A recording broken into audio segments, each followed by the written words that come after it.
Və iddia olunur ki, türklər köçəridir. Artıq müəyyənləşdirdik ki, demək, ön Şumer kültürünü quran, ön Asur kültürünü quran türklər daha sonra bu ərazilərə gələn digər etnik qruplarla bu əraziləri, bu kültürləri bölüşdüyündən bir hissə öz soydaşlarının yanına çəkilmişdi. Lakin artıq Akkad, daha sonra Asur istilasına məruz qalan türklərin bir hissəsi isə köçəri həyat tərzi yaşamağa başlamışdı. Və biz Oğuz xan dastanına baxdıqda görürük ki, Oğuz xanın 2 oğlu olur və o 2 oğlundan 24 nəvəsi olur.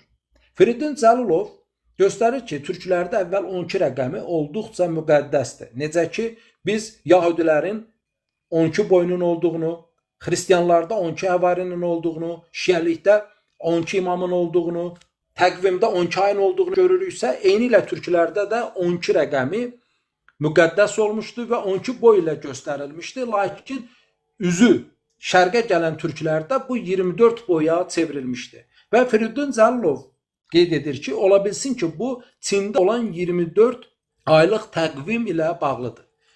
Mən bu məsələyə biraz fərqli baxıram və düşünürəm ki, türklərdə artıq iç və dış türklərin yaranması ilə 12 boy artıq 24 boylu kültürə çevrilmişdi. Yəni iç, yəni oturaq türklərdə olan 12 boy və köçəri olan dış türklərdə olan 12 boy. Nəticədə 24 boya çevrilmişdi.